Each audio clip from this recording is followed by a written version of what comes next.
Good morning, student. My name is Kavita Chaudhary from Sunita Global School. I will teach you EVS in class 4th. तो बच्चों, कल की class में हमने यानी अपनी पिछली क्लास में चैप्टर नंबर 2 आपकी ईवीएस की टेक्स्ट बुक से chapter number 2 new family members start कर दिया था, जिसमें हमने पढ़ा था कि एक फैमिली में न्यू मेंबर्स जो होता है वो कैसे आते हैं। जिसमें हमने पढ़ा था कि जो एक दीपाली है उसकी एक बेबी गर्ल है यानी एक छोटी सी बेबी है जिसका नाम ईशा है। और जो ईशा है वो दीपाली के वॉब में जो है उसकी ग्रोथ हुई थी, यानी वो जो है दीपाली के पेट के अंदर थी। आफ्टर 9 मंथ उसका जन्म होता है, यानी 9 महीने के बाद उसका जन्म हुआ था। कहाँ पर? हॉस्पिटल में। और जो ईशा थी उसका जन्म के समय जो वेट था वो 3 किलोग्राम्स था, और अब जो ईशा है वो 4 किलोग्राम्स की है। और जो ईशा है वो अब 7 मंथ्स की हो गई है, यानी 7 महीने की हो गई है। और जो उसके मम्मी पापा है, उसके जो पेरेंट्स है और उसके जो ग्रैंड पेरेंट्स है, उसका बहुत ही केयरफुली तरीके से ध्यान रखते हैं, क्योंकि जो ईशा है अब हर किसी चीज़ को पकड़ लेती है, ग्रैब कर लेती है और अपने मुंह में डाल देती है। इसलिए उसका ध्यान से उसको मतलब केयरफुली तरीके से उसका ध्यान रखना पड़ता है, बड़ी सावधानी से उसका ध्यान रखना पड़ता है। और जो ईशा है वो सिर्फ मम्मा मम्मा और पापा पापा ही बोलती है, और वो अपने मम्मी का दूध पीती है और साथ ही साथ में कुछ वो सॉफ्ट फूड्स खाती है, जैसे इडली, दाल, सूप और मैश फ्रूट यानी किसे हुए जो फल होते हैं, और खिचड़ी। क्योंकि आपको पता है छोटे बच्चों के दांत नहीं होते, इसलिए उनको सॉफ्ट फूड खाना पड़ता है जिससे चबाना नहीं पड़े, तो उसे हम सॉफ्ट फूड बोलते हैं। और हमने ये भी सीखा था कि जो एक अच्छी डाइट होती है वो बच्चे को हैप्पी रखती है और हेल्दी रखती है। और जो ईशा है, क्योंकि वो भी एक अच्छा खाना खाती है, हेल्दी फूड खाती है, तो वो भी एक हैप्पी चाइल्ड है। और हर कोई उस अगर हैप्पी रहेगी तो सब हर कोई उसे प्यार करना चाहेगा, हक करना चाहेगा। और उसके जो पेरेंट्स होते हैं वो इसको टाइम उसकी बहुत अच्छे से ध्यान रखते हैं और उसको टाइम टाइम पर उसकी सफाई करते हैं, और रेगुलर चेकअप और वैक्सीनेशन के लिए उसको डॉक्टर के पास भी लेकर जाते हैं। फिर हमने देखा था कि बच्चे के स्वास्थ्य तो जरूरी है कि बच्चे की डाइट तो अच्छी होनी चाहिए, साथ साथ में जो मदर हेल्थ है यानी माँ का जो स्वास्थ्य है उसका कितना इंपॉर्टेंस होता है। तो इम्पोर्टेंस ऑफ मदर हेल्थ, तो जिसमें हमने पढ़ा था कि एक जो स्वस्थ माँ होती है वो एक स्वस्थ बच्चे को जन्म दे सकती है, और वो अपने परिवार के जो स्वास्थ्य और सफाई का अच्छे से ध्यान रख सकती है। और इसके लिए जरूरी है कि जो लड़की है वो 18 साल से पहले शादी नहीं करे, 18 साल के बाद ही शादी करे, क्योंकि 18 साल के बाद शादी करने का ये एक कारण है क्योंकि उस समय लड़की मेंटली तरीके से प्रिपेयर हो जाती है कि वो एक बच्चे को जन्म दे सकती है। अब उसके आगे जो बताया गया था कि एक एजुकेटेड मदर होती है, जो एक पढ़ी लिखी माँ होती है, वो अपने घर का मतलब घर के लोगों के जो स्वास्थ्य और सफाई का बहुत अच्छे से ध्यान रखती है। हेल्थ का मतलब होता है स्वास्थ्य और हाइजीन का मतलब होता है सफाई, और अच्छी के तरीके से साफ कर सकती हैं। और फिर हमने पढ़ा था कि जो बहुत सारे एनिमल्स होते हैं वो ह्यूमन बींग्स की तरह यानी हम लोगों की तरह अपने बच्चे को जन्म देते हैं। और वो कौन कौन थे? जैसे कि कंगारू, मंकी और cow, horse, camel, elephant, lion etcetera. तो जो गाय है और घोड़ा है, ऊँट है और हाथी है, शेर है, ये सभी अपने बच्चे को जन्म देते हैं। और हमने ये भी पढ़ा था कि जो मंकी होता है वो अपने बच्चे को या तो अपने बैक पे यानी अपने पीठ पर या फिर अपने बेली पे यानी आगे चिपका कर घूमता है। और जो कंगारू होता है उसके पेट में यानी उसके स्टोमक में आगे क्या होती है, एक पाउच होता है जिसके अंदर जो उसका बच्चा होता है वो रहता है।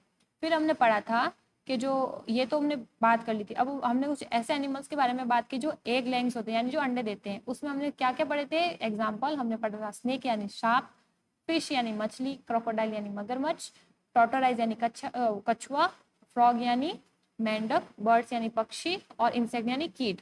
ये सब क्या करते हैं? ये अपने बच्चे को सीधा जन्म नहीं देते, ये पहले अंडे देते हैं। उन अंडों में जो है बच्चे का डेवलपमेंट होता है, और जो बच्चे होते हैं और जब डेवलपमेंट पूरा हो जाता है तो अंडे को फोड़ कर बाहर आ जाते हैं।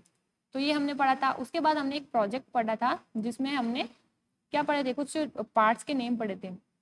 नहीं, हमने कुछ है ना एनिमल्स के नाम लिखे थे कि इनमें से कौन मैमल्स है और कौन एग लेंगे, उनका जेंडर लिखा था, उनके बेबी को क्या बोलते हैं और उनका हैबिटेट क्या है ये पढ़ा था। जिसमें हमने पढ़ा था काऊ, लॉयन, कैट, फ्रॉग, डॉग, हैन। और जो एग लेंग थे यानी हैन और फ्रॉग को तो हमने एग लेंग बताया था, बाकी सबको हमने मैमल बताया था। फिर उनके बेबी को क्या बोलते हैं? जैसे लॉयन के बेबी को हम काल्फ बोलते हैं, कब बोलते हैं, और काऊ का जो बेबी होता है उसको हम काल्फ बोलते हैं, काऊ का बेबी काल्फ, और जो लॉयन का बेबी होता है उसको कब।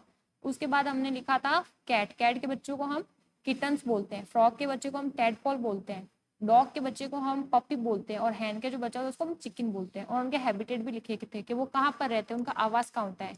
तो ये तो थी कल के क्लास की बात यानी पिछले क्लास की बात।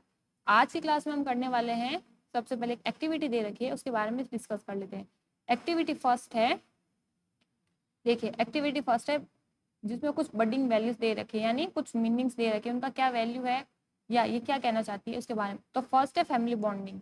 तो फैमिली बॉन्डिंग का मतलब क्या होता है, परिवार के संबंध, यानी कोई परिवार के लोग मिलजुल कर रहते हैं, प्यार से रहते हैं, तब हम कई बार बोलते हैं कि इनके फैमिली की जो बॉन्डिंग है बहुत ही ज़्यादा अच्छी है।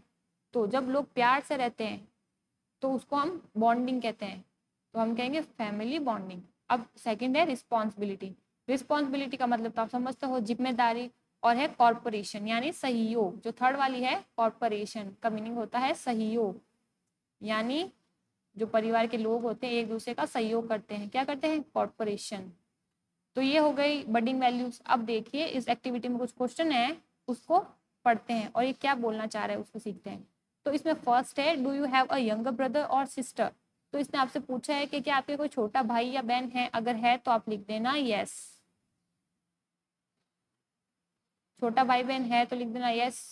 या फिर आपके जो अंकल आंट हैं उनके भी कभी ना कभी बच्चे हैं, वो भी आपके यंगर ब्रदर या सिस्टर ही लगते हैं, तो आपको यस ही लिखना है। How does it feel you have a baby at home. तो इसने पूछा है कि जब आपके घर पर बेबी होता है तो आपको कैसा लगता है, तो आप कैसा फील करते हो। तो आप लिख सकते हो it's feel very happy, it's feel very happy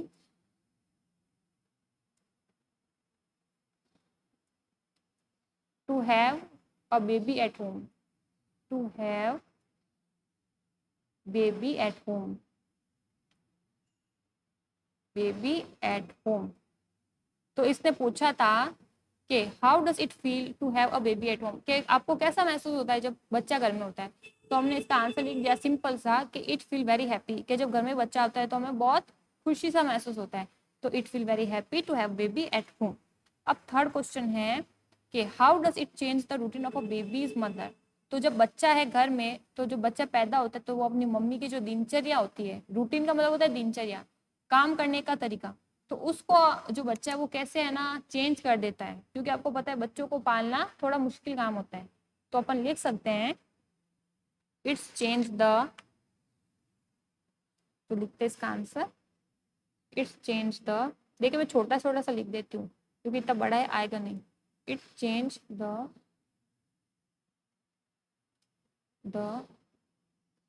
routine, routine of the baby mother, baby mother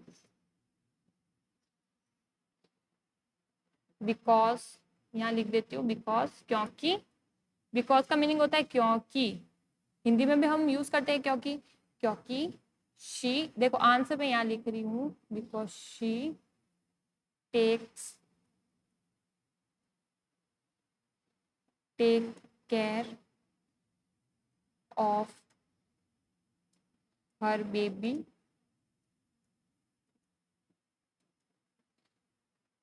her baby whole day,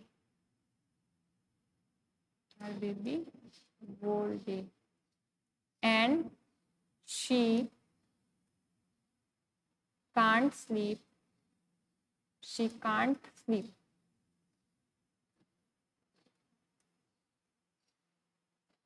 sleep at day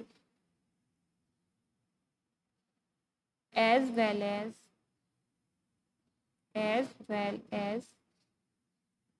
night। तो बड़ा हो गया है क्वेश्चन।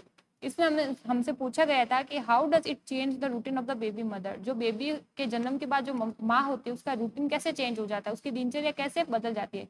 तो हमने लिखा it's change the routine of a baby mother because she take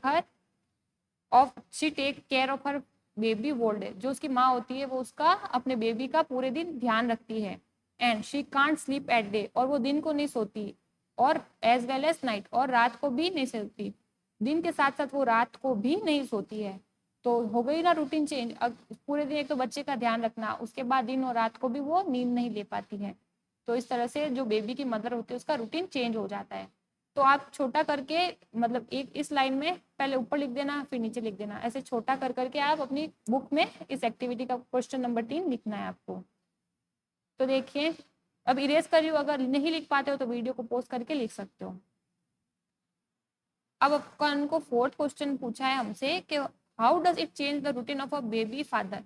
अब baby का जो फादर होता है यानी जो बच्चे का पिता होता है उसके रूटीन कैसे चेंज हो जाता है जब बच्चे के जन्म के बाद। तो हम वापस से लिखेंगे it's change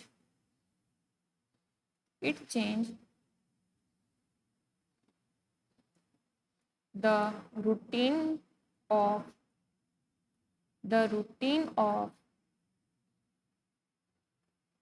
baby's father of the लिख सकते हैं of the father's baby father of the baby's father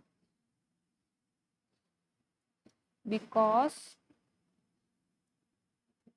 क्योंकि इसमें फिर से आया है क्योंकि it affected it affected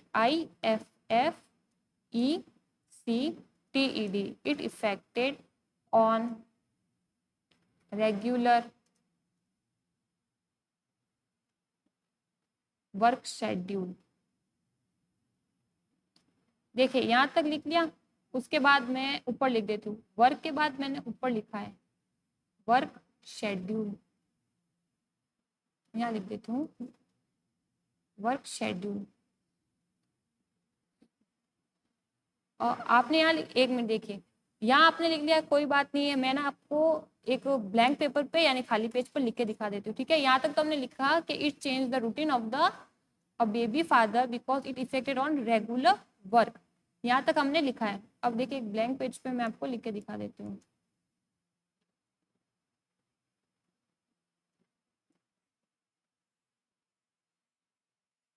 तो देखिए इसका आंसर लिखते हैं, रेगुलर वर्क तक हमने लिख लिया था, अब हम लिखेंगे schedule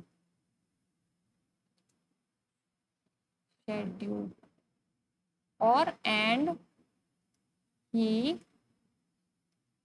also can't sleep at night।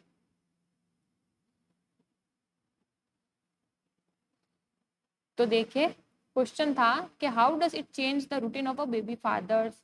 तो जब बच्चा जन्म लेता है तो उसके बाद उसके पिता का जो है रूटीन कैसे चेंज होता है, तो हमने लिखा था it change the routine of the baby father because it affected on regular work. तो जो पिता का जो रेगुलर काम होता है यानी ऑफिस जाना, घर के कुछ काम करना, उस पर इफेक्ट पड़ता है। और किसी किस चीज़ पर इफेक्ट पड़ता है, और वर्क, हमने पढ़ा था work schedule, regular work schedule में। और also he can't sleep at night, और वो भी रात को अच्छे से सो नहीं पाते क्योंकि जो छोटे बच्चे होते हैं वो रात में ज़्यादातर रोते हैं, तो इसलिए जो मम्मी पापा है दोनों अच्छे से रात को नहीं सो पाते, और जो बच्चा होता है उसको एक प्रॉपर केयर की जरूरत पड़ती है पूरे दिन, इसलिए मम्मी और पापा दोनों का जो रूटीन होता है वो चेंज हो जाता है। तो ये एक्टिविटी का क्वेश्चन था इसलिए हमने इसको सॉल्व किया है। अब देखिए ये हो गया एक्टिविटी। अब देखिए वापस चैप्टर स्टार्ट हो रहा है रीडिंग का, तो हम पढ़ लेते हैं कि इसमें क्या दिया हुआ है। ये तो हो गई हमारी एक्टिविटी की बात। चिल्ड्रन नीड लव, जो बच्चे होते हैं उनको प्यार की जरूरत होती है। तो इसका दे रखा है mister and Mrs Gupta live in Delhi, जो मिस्टर एंड मिसेस गुप्ता है वो दिल्ली में रहते हैं। दे love children but did not have any child of their own. तो वो जो है मिस्टर एंड मिसेस गुप्ता वो बच्चों से प्यार करते हैं पर उनके खुद का कोई एक बच्चा नहीं है। तो they decided to adopt a child from an adoption agency. तो उनके बच्चा नहीं है तो उन्होंने डिसाइड किया यानी निश्चय किया, पक्का किया कि अब वो हम क्या करेंगे, एक अडॉप्शन एजेंसी से एक बच्चा गोद लेंगे, जहाँ से जैसे अनाथालय होते हैं जहाँ पर जिनके माँ बाप नहीं होते वो बच्चे रहते हैं, वहां से क्या करेंगे एक बच्चे को अडॉप्ट करेंगे यानी गोद लेंगे।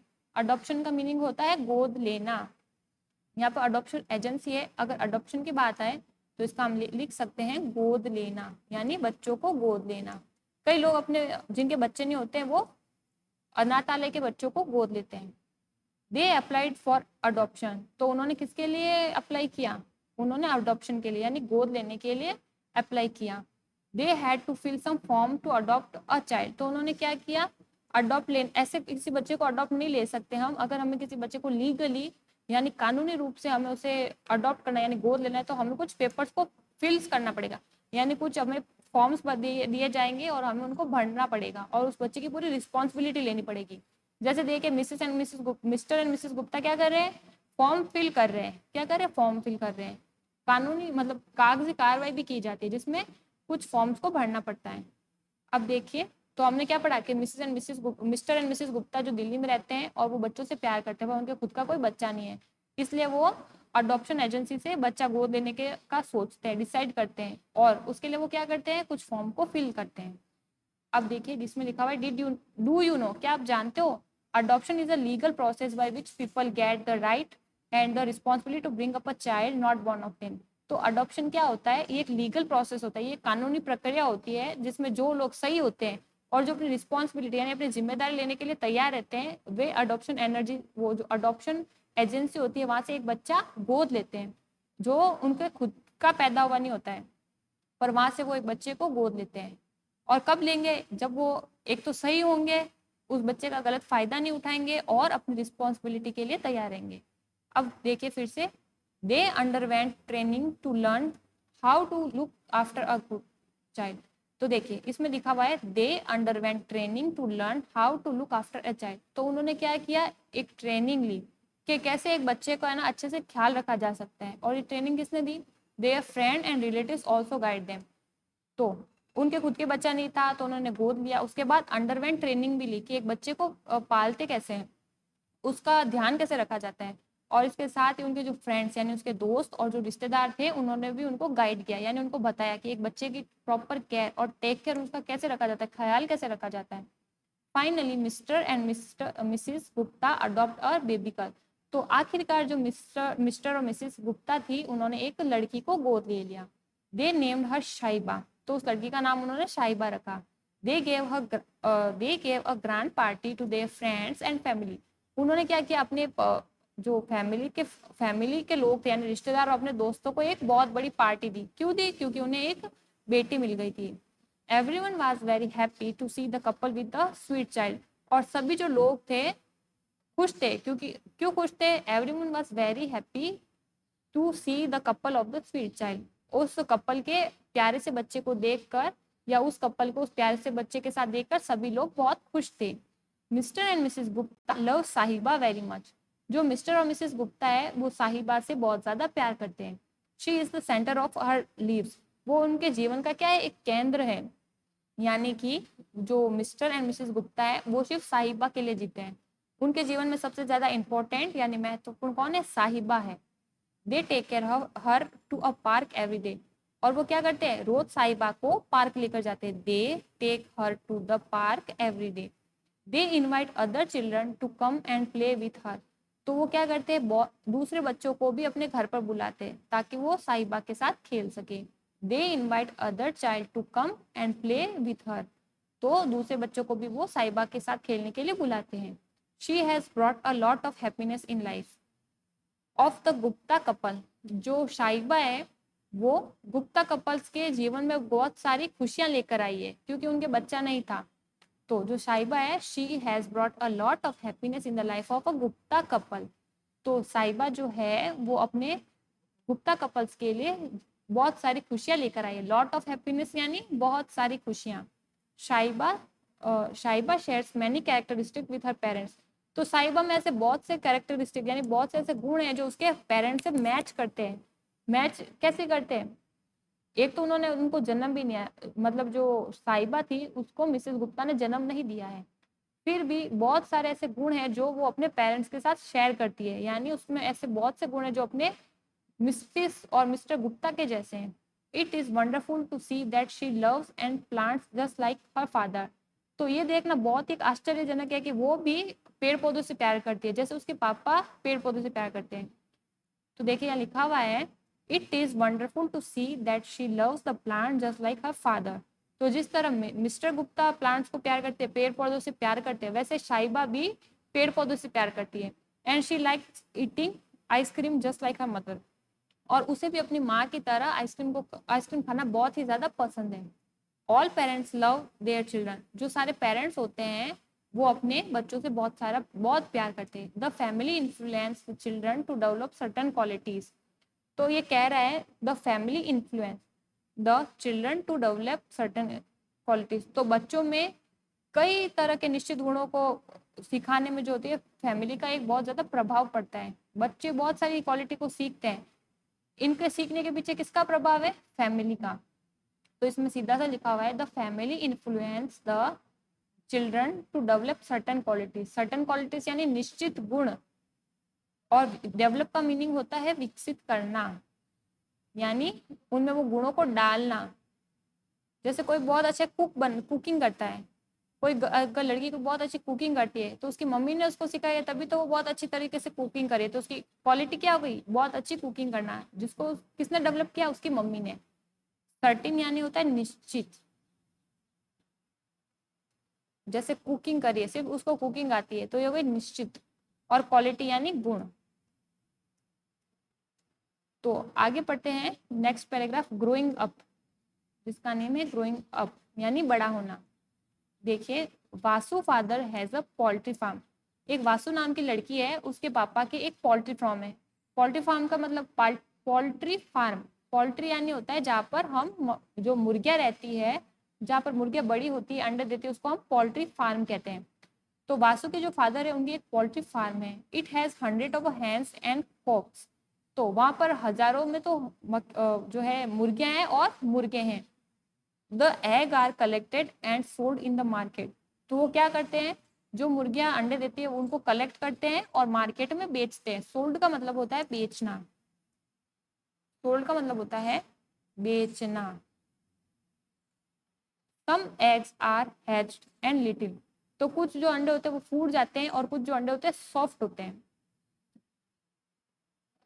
छोटे होते हैं। और देखो, सम एग्स आर हैच्ड यानी कुछ जो अंडे होते हैं फूट जाते हैं। हैच्ड का मतलब होता है फूटना। और कुछ जो होते हैं छोटे होते हैं। Soft yellow chicks come out of the broken shells. जो छोटे सा चूजा होता है यानी कोमल पीला चूजा, कम out of the broken shells, वो कहाँ से बाहर आता है? टूटे हुए कवच से बाहर आता है। दे लुक ब्यूटीफुल, और वो बहुत ही ज्यादा सुंदर लगता है।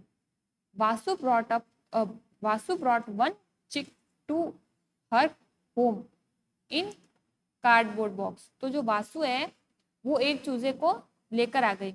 Vasu brought one chick to her home in a cardboard box. तो वासु ने क्या किया? एक चिक को लेकर आ गई और उसे कार्डबोर्ड में डाल दिया। अब कार्डबोर्ड क्या होता है? जो लकड़ी अपन कितनी बार मार्केट से अपन को जो चीज लेकर आते हैं, जैसे जूते लेकर आ गए, वो जूते का डब्बा होता है, वो किससे बना होता है? कार्डबोर्ड से। जैसे देखो आपको यहाँ पे दिख रहा है। या फिर अपन कोई बड़ा सा सामान लाते हैं, जैसे टीवी लाते हैं, जो टीवी का बॉक्स होता है उसको हम कार्डबोर्ड बोलते हैं। तो ये देखिए, इस कार्डबोर्ड में इसने क्या किया है? जो चिक था, चूजा था, उसको डाल दिया।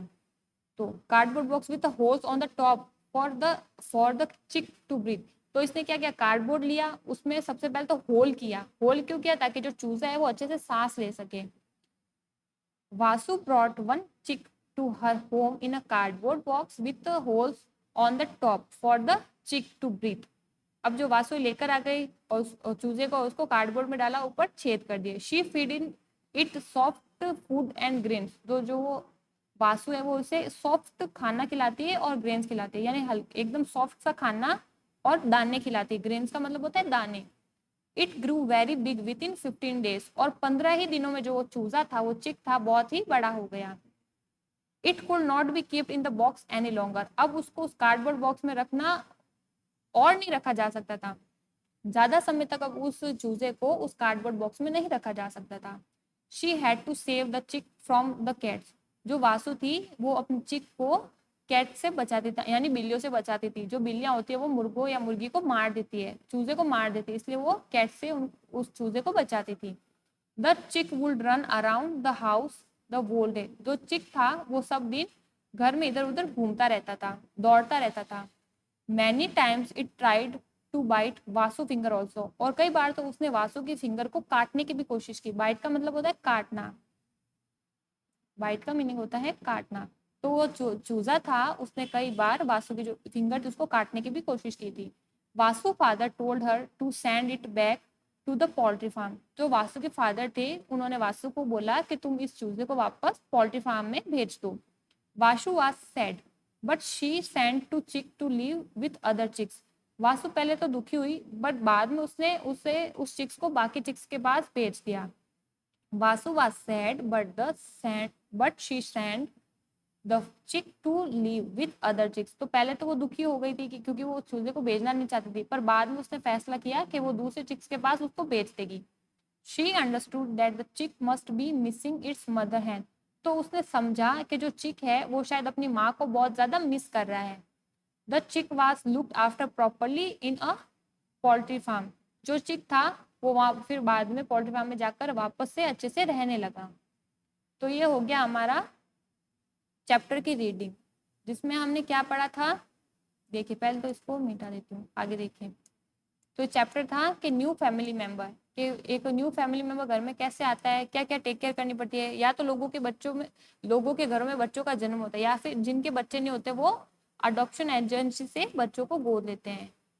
उसके बाद हमने पढ़ा था कि जो जानवर होते हैं वो भी बच्चों को जन्म देते हैं और उनका ख्याल रखते हैं। और वासु नाम की एक लड़की होती है जो क्या लेकर आ जाती है, अपने घर पर चूजा लेकर आ जाती है, उसका ध्यान रखती है। अब देखिए, और जब वो बड़ा हो जाता है तो उसको वापस पोल्ट्री फार्म में भेज देती है।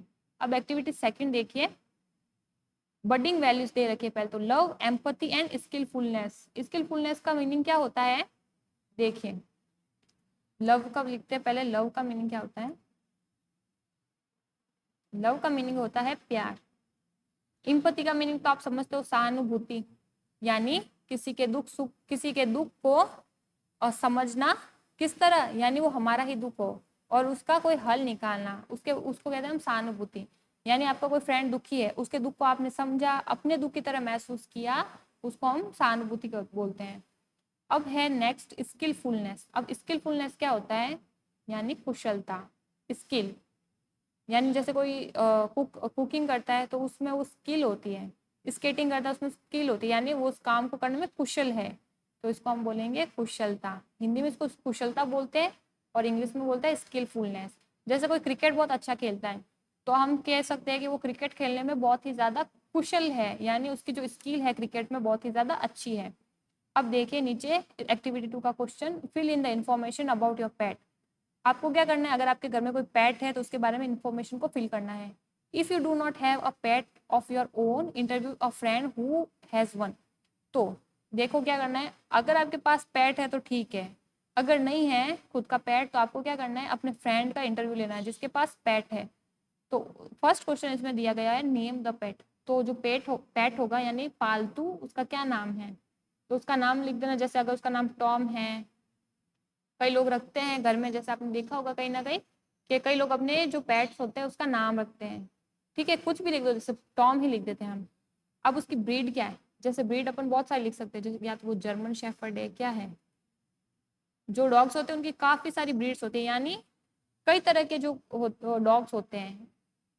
जर्मन शेफर्ड लिख सकते हो,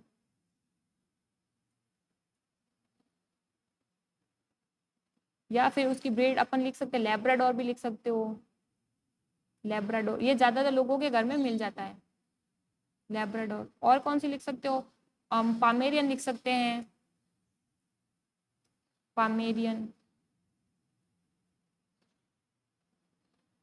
तो ठीक है, इन तीनों में से कोई भी एक लिख देना, मैं आपको सिर्फ एग्जांपल के लिए बता रही हूँ। उसके पास जो ब्रीड है आप उसका नाम लिख देना। अब उसकी एज क्या है, जैसे अपन 1 ईयर लिख सकते हैं, 2 ईयर लिख सकते हैं। अब उसकी फूड हैबिट्स क्या है, तो वो क्या खा सकता है, जैसे वो अगर पेडिग्री खाता है, पेडिग्री, या फिर मिल्क भी देते हैं हम उसको, मिल्क, या फिर ब्रेड, तो ये लिख सकते हो। हु लुक्स आफ्टर इट, तो उसका ध्यान कौन रखता है, जो उनका पप्पी है या आपका पप्पी, उसका ध्यान कौन रखता है। अगर आप रखते हो तो आप अपना नाम लिखना, या फिर अगर आपके पेरेंट्स रखते हैं तो पेरेंट्स का लिखना, ब्रदर सिस्टर रखते हैं तो उनका लिखना। What it means to the family, अब उसका फैमिली के लिए मतलब क्या मायने है, वो फैमिली के लिए क्यों जरूरी है। तो ये तो आपको, ये जो बात आपको ही पता होगी कि एक जो पेट है आप उसको पाल रहे हो, उसका फैमिली में क्या वैल्यू है, क्यों चाहिए आपको वो, what is means to the family, वो फैमिली के लिए क्या मायने रखता है। तो ये एक्टिविटी थी एक जो हमने की, जिसमें हमें पहले तो अगर आपके पास पेट है तो उसकी इन्फॉर्मेशन लिखनी है, अगर नहीं है तो आपके फ्रेंड के पेट की इन्फॉर्मेशन लिखनी है। जिसमें मैंने आपको बता दिया उसकी ब्रीड क्या क्या हो सकती है, उसका नाम लिख देना, उसकी एज, क्या क्या खाता है, और उसका ध्यान कौन रखता है, और उसके परिवार में उसकी जरूरत क्या, उसके मायने क्या है, ये लिखने थे हमको। तो ये तो हो गया एक्टिविटी। अब नेक्स्ट देख लेते हैं। तो ठीक है, आज ये जो चैप्टर नंबर 2 था, चैप्टर नंबर 2 का नेम था फैमिली, जो न्यू फैमिली मेंबर्स, जिसमें हमने पढ़ा कि न्यू फैमिली मेंबर घर में कैसे आते हैं, या तो बच्चे का जन्म होगा या फिर अडॉप्ट करेंगे। तो ये चैप्टर तो अभी रीडिंग तो इसकी पूरी हो गई है। नेक्स्ट क्लास में हम इस चैप्टर के क्वेश्चन आंसर के बारे में डिस्कस करेंगे, और उम्मीद करती हूँ आपको ये चैप्टर समझ आ गया होगा। आज की क्लास में हम इतना ही पढ़ेंगे, नेक्स्ट क्लास में हम इस चैप्टर के क्वेश्चन आंसर के बारे में डिस्कस करेंगे। तब तक के लिए stay home, stay safe, thank you.